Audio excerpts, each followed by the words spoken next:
Hello artists, how are you today? It's Stephanie Aune once again coming to you here from the banks of the Trinity River, wanting to say a quick hello. We are in our ABC Altered book, and I was talking about in our Practice Animals for C, I was talking about going on to actual canvas panels so that I can sell these individually instead of having them in a book, and also have a little bit bigger space to work on. I think I really do want to do that. I also do have some actual canvases that are the same size. So this is a really good lesson in learning that just because I'm doing artwork in an altered book doesn't mean that you can't take the lessons and apply them to whatever substrate you want. You could do these on a smaller tag, you could do these on a card, you could do these on anything that you wanted to do. You are not limited to work in a book. So I have, if you're going to work in the book, I've prepped the pages. I've made sure that the fabric was in all of the seams, and that way everything is going to be protected and you have a great base to start out with. Now, what I'm going to do is I am going to go to canvas panels instead of working in my book. You can use any substrate that you want to. You are not limited to a book just because I'm using it in a book. So these were just some cheap panels that I think I picked these up like at Ross or TJ Maxx. I know you can get a large amount of them for an inexpensive price off of Amazon. Canvas panel. So I also wanted to have a smoother surface to work on since I'm doing a lot of illustrating. This is what I found out yesterday though. I played with this background for probably an hour and a half, and it's still not something that I want to use. The colors I was using were crimson and chartreuse. They're going to be really hard colors to use together anyways, and then I'm like, okay, copper starts with a C. So I was trying anything to get this to be a workable surface that I wanted to work on, but I couldn't quite make it. And so I have these already prepped and in my stash of artwork ready to go. And I wasn't going to use these because of all the wrinkles. Well, what I've discovered is that I like having like this text underneath. I really like having that. And I love how these are deli sheets that have been made on the gel press. I love how deli sheets look. Now you can do it on, you could use copy paper for sure, but deli sheets are actually very inexpensive. And I have some linked for you down in the Amazon links. I also have gel presses linked down there. You can make your own gel press, but I don't know why you would go through all of that work when it's something that's going to potentially fall apart in a short amount of time. And gel presses really are not that expensive, and you can use them for a very long time. They are a petroleum-based product. They last. Now this one is all gunked up. My other two, or the other side of this, and my other 12 by 12 gel press are in great shape. I think it's a really awesome tool to have in your toolbox. Hey kid! Ozzy's just deciding to come back. So while I was making these, these are just some things that I was playing around yesterday because I wanted to use the canvas panel on the gel plate. That wasn't working very well because these are warped and they're a little too stiff. So it was really hard to get the paint covered everywhere. Now that this one has dried, I could potentially take it to the gel plate and redo it and see if I can't make something cool that way, as I bend it and try to flatten it out. Maybe that would work. I'm wanting a smoother surface. So I'm having to really play with it. the deli sheets do leave a wrinkled texture behind. I just love the effect you can get with the gel plate. So, maybe now that this does have a coat of paint down on it, see how the white kept coming through? If I would have gessoed this board first, and really this is a very cheap brand here. Maybe a more expensive brand, the paint would stick better to it, but probably if I put a layer of gesso down, it would have created more of a tooth, and that might have really helped with the paint staying on the board. So what am I going to do? Am I going to go ahead and use the deli sheets ones? It's possible, but actually let's grab out the gel press one last time and see if we can't make something cool from it. You know, these are just so interesting, and that's why I really love to use the gel press. I think the papers that you get from it are fabulous. Look at that. The copper and the green.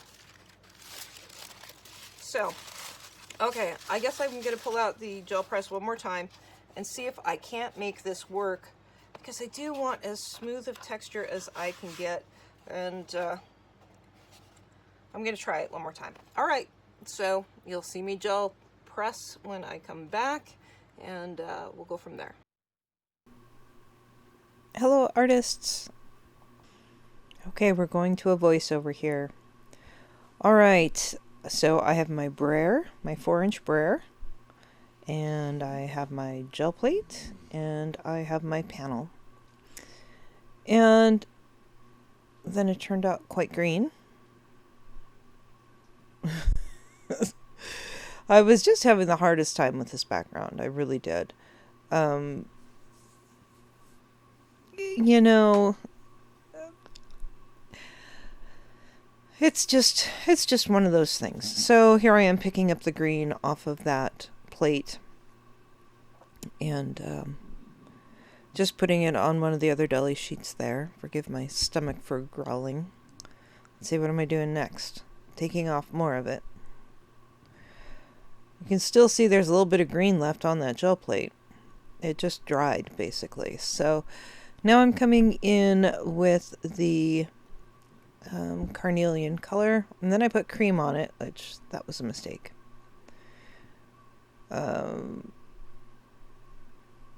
Definitely into the Christmas colors here. So, but it's like, okay, well, that's kind of interesting. Let's see what we can do. So now I'm cleaning off the plate again. And as I'm cleaning it off, I'm letting that board dry. So the gel plate really gives you a thin coat, and that's a good thing. Now I'm just trying to pull off some of the other remaining paint that's on that gel plate by lifting it off with a little bit of paint over the top of it. Okay, so here I'm explaining a bunch of stuff to you. Okay, here we go. All right, we are starting out with our India ink and with our calligraphy pen that has a wider nub on it. What's happening here, though, is the paint isn't completely dry. And so it is definitely kind of gumming up the calligraphy pen, which we definitely don't want it to gum up the calligraphy pen, but we made it work. So here I had it, dropped a drop on there, and I was okay with that, and so I dropped some more drops on there because I like droppy drops, and it was interesting because the water had caused the border to smear a little bit, and I thought that was actually really an interesting texture. And now I'm coming back with my crimson color and giving it a little bit more of a border.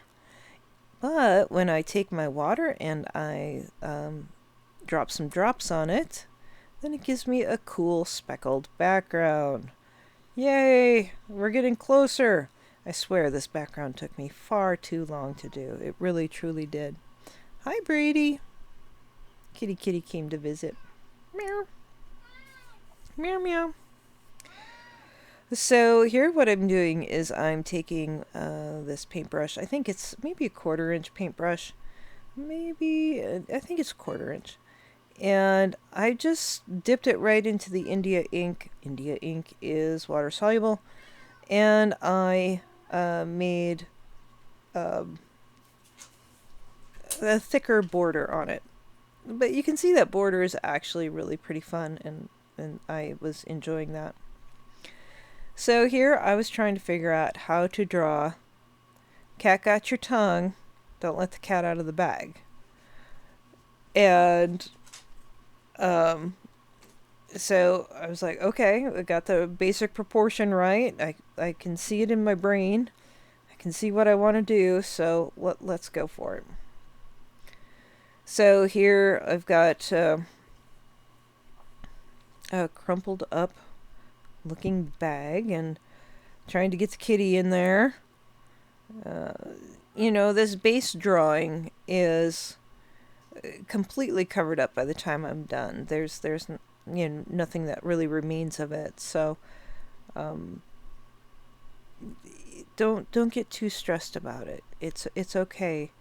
Now look at that particular paint splotch. It's kind of that cream color. It was really fun to base this drawing of this guy off of this cream color. It was a good shape for me to be able to kind of go off of. Kind of funny how that happened. But I don't know if you're like me. I have a good imagination, so I can find faces in anything, like wall texture or,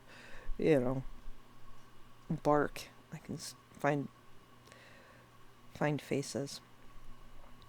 But okay, so this guy, I'm still holding my pen back very far so that I'm not getting in there with super fine detail.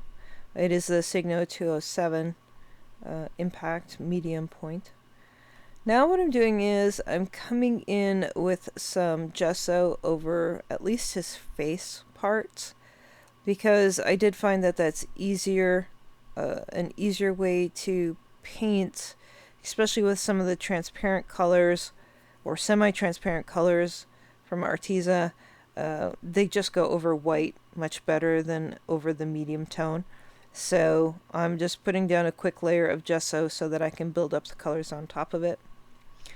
The color palette, I'm just using a variety of yellows, oranges, reds, greens, and blues. Ultramarine blue is always on my palette, and cobalt blue is usually the other blue that I will always use. That is a cad yellow light, cad yellow medium, and alizarin crimson are generally the three colors that you can mix together to get skin tones. And then you can add in ultramarine blue with that. And you can really get a lot of different skin tones from that combination with white.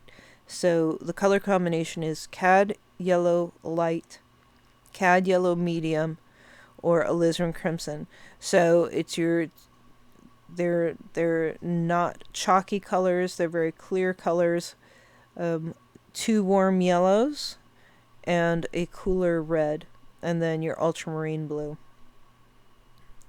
Alizarin crimson does have other colors that are very close to it. Those are not the Arteza name colors. It's a cooler blue or red, the bright yellow, and a medium yellow. And you should have white. I have no idea where my white paint is, and so I am using my buff titanium white. I generally use regular titanium white. It was a little bit frustrating not having white. I have to admit, Brady is very, very talkative today. Yes, buddy, I see you. Sorry about that, guys. You hear the cat meowing in the background, and Ozzy's checking him out. Brady is my friend's cat. They have moved up here permanently now, so he's Brady is now just starting to visit. Anyways, what am I doing? I am making a bag. So making a bag, a crumpled up bag, is going to be similar to making folds on your clothing. You're going to have a highlight, you're going to have a dark light underneath of it, and then you're going to have kind of a middle tone. So it's much easier to do if you're looking at a bag, but as you look at a bag, really notice the highlights, the lowlights, and the medium tones. And just sit there and look at the colors that come off of it, and that will help you greatly while you're learning how to paint bags. And clothing is very similar. So here I'm painting the table this kind of crazy orange color, but the table ends up getting covered numerous times, so it just didn't matter. This is the base coat, and everything on this painting gets done probably 5 times. And unfortunately, that's not an exaggeration, but I built it up layer after layer after layer, and that's just kind of what has to happen with it. So just what am I doing now? Oh, trying to get some darkness there in his mouth. This was challenging. I'm not gonna lie with this. This project did take me a long time to finish, and I haven't done illustrations really ever like this. In fact, you guys have seen me do more illustrations than what I've really ever attempted in my past. I did landscape paintings, so this is all new stuff for me here. But I'm enjoying the process, and I just laughed while I was painting some of this, And the song Smelly Cat kept going through my head from Friends. That was kind of funny. I just kept repeating it in my brain. It was like, okay.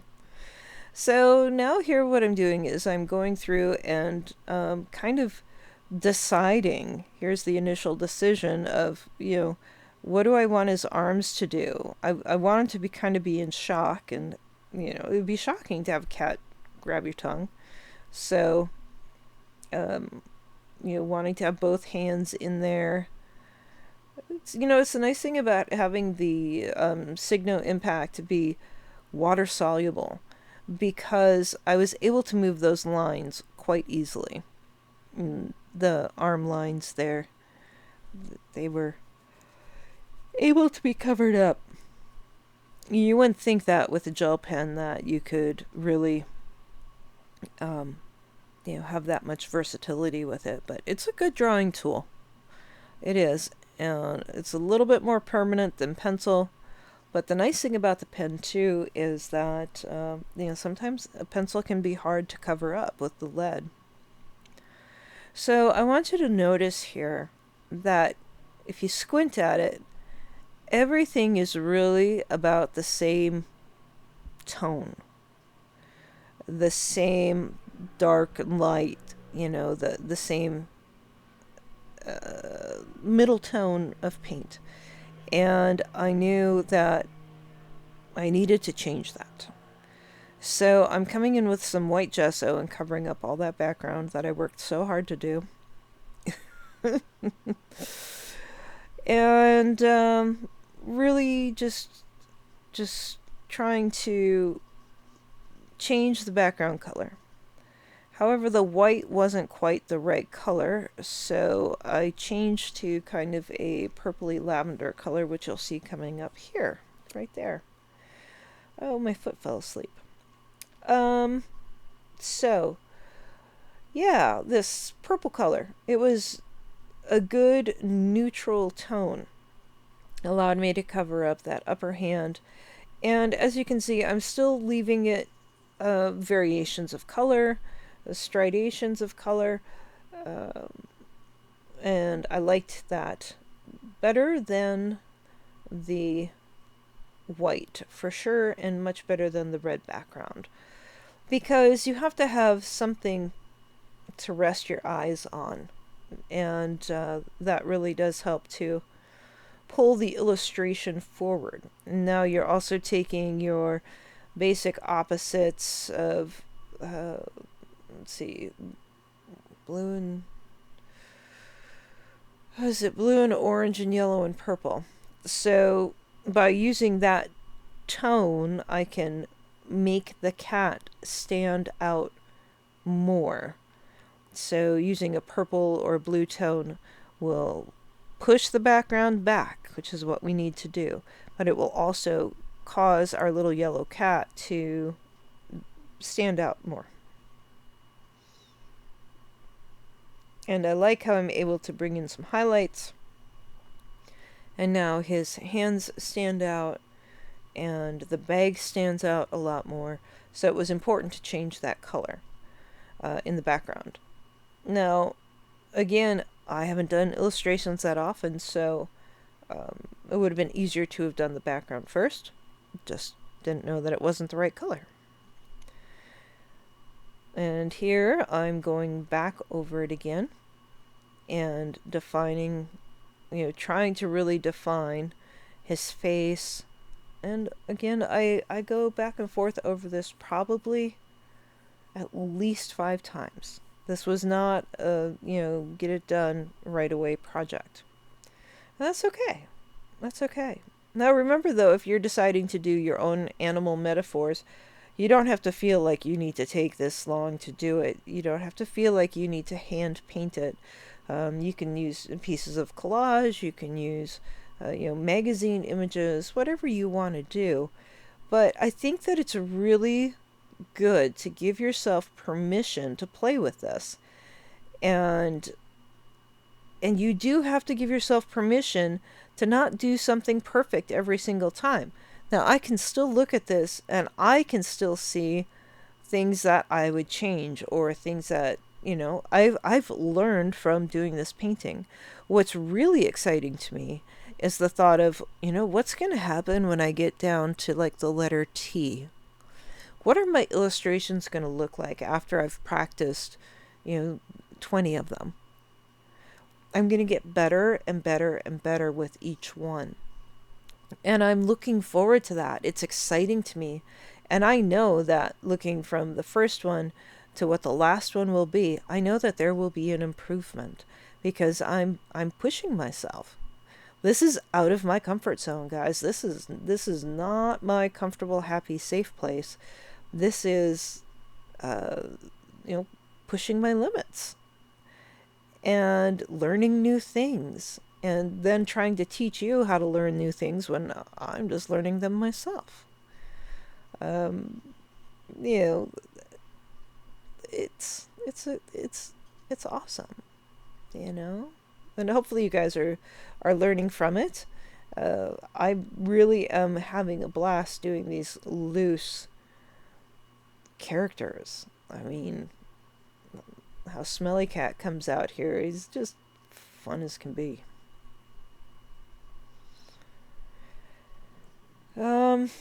Let's see, what am I working on? I am working on defining that bag a little bit more. So I have kind of a medium tone on the outside there, and then in the inside is a darker tone for the shadows. Now again, I'm going around and accentuating the lines. I did this numerous times. But every time it added an extra layer, and they were cool. And here I'm just kind of going across all those different paint colors and adding more lines into them. If you don't like something that you've done, just cover it up and do it over again. It's okay. And these hands kept getting better every time I went over them.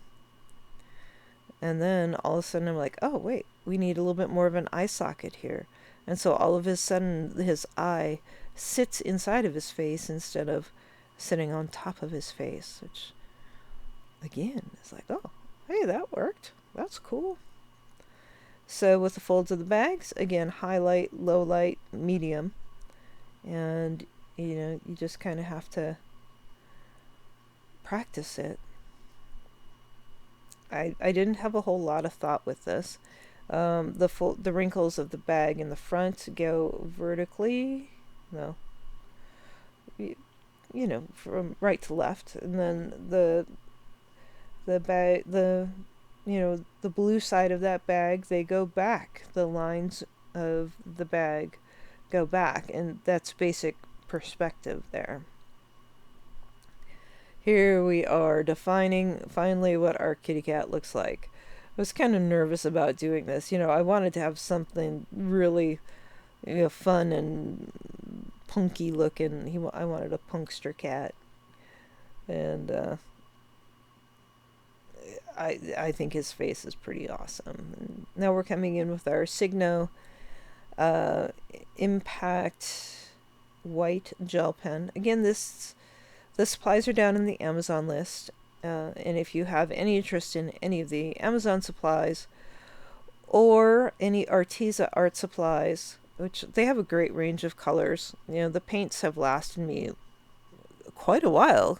I think at least a year. I'm out of a couple colors now almost, but for the most part, the paint has lasted a really long time, and I've gotten a lot of use out of it.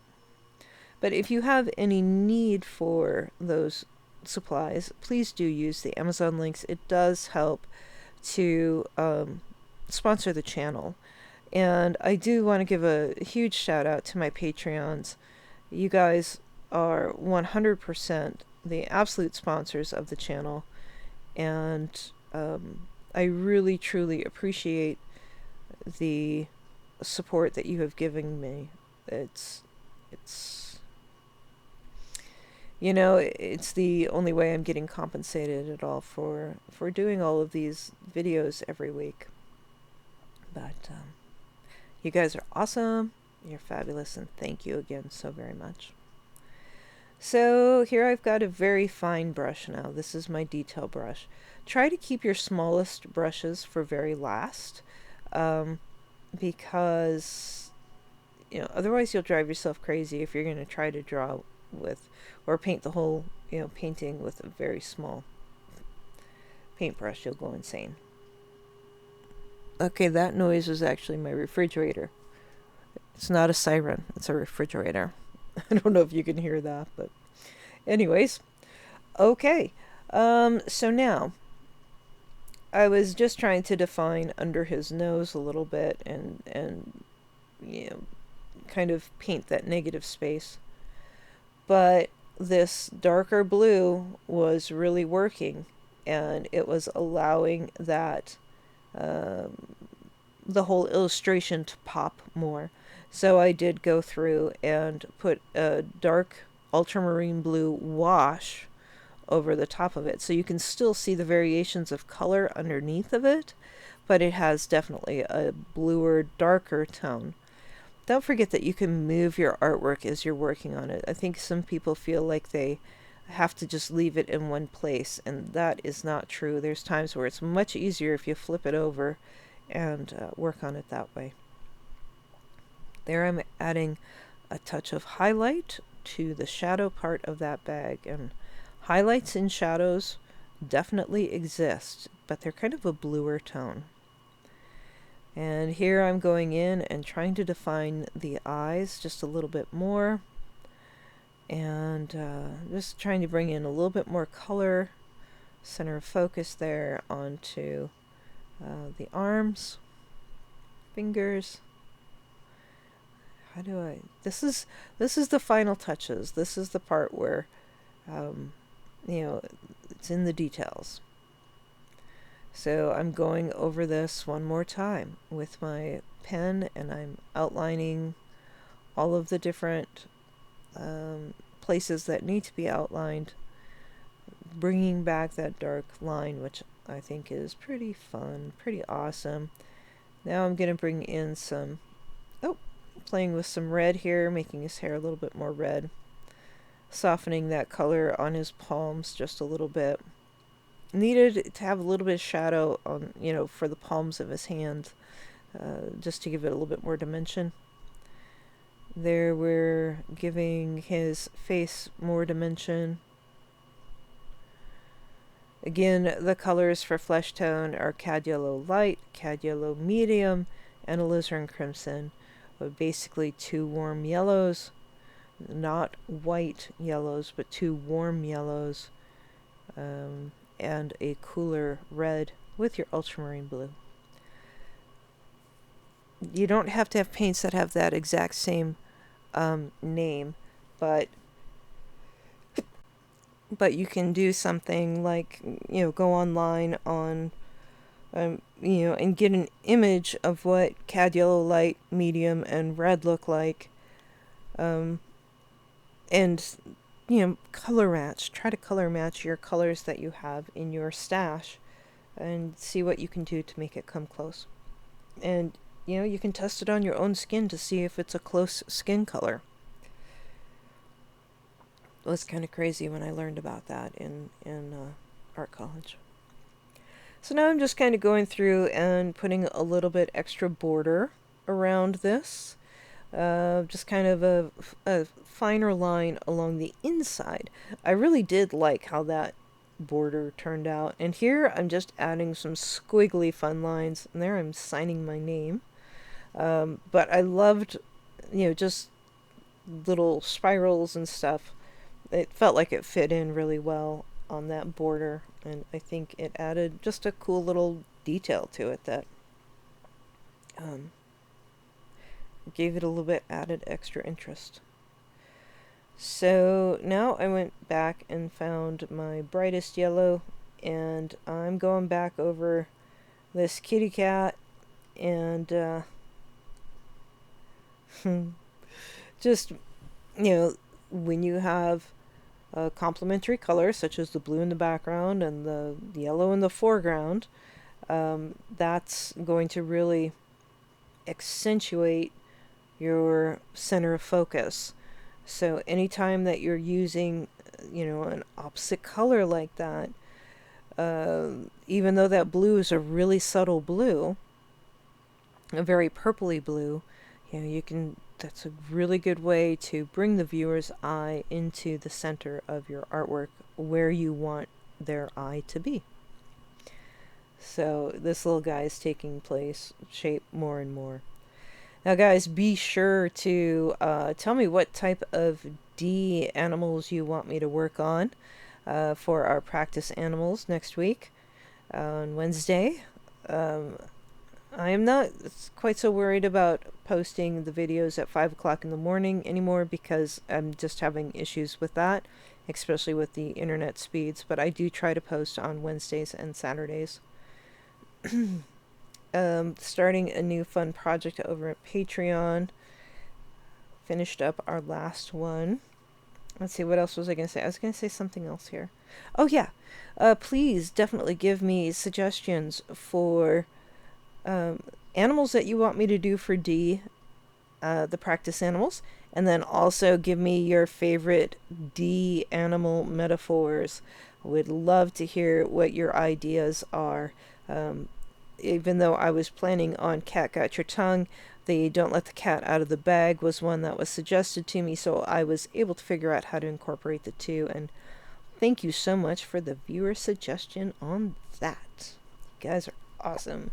Definitely comment and let me know what you think, because I really do read all of your comments. I know that I don't respond as often as I should, but I read them and I appreciate them, and they really do help to keep me going and keep me inspired. So thank you so much. And let's see, what else should we talk about here as we're just kind of finishing up our little guy. This is just a fine little detail work. Remember guys, this is at 4 times normal speed, so it's sped up 400%. So this project did take me quite a bit of time, and don't be afraid of taking time with something, and don't be afraid of practicing, because you know what, by the time you get down to the 26th, you will be you know, you'll be so much more improved. It'll be awesome. And it's exciting to improve and to watch your progress. It's exciting for me, at least. I know that's crazy. Okay, guys, I think we're just about finished up here. And I think he's pretty awesome. Let me know what you guys think, of course, down in the comments. Please subscribe if you haven't, and please, please, please hit that like button. It does help out with the YouTube algorithms, and I appreciate it. Have a great day, everybody. Bye-bye.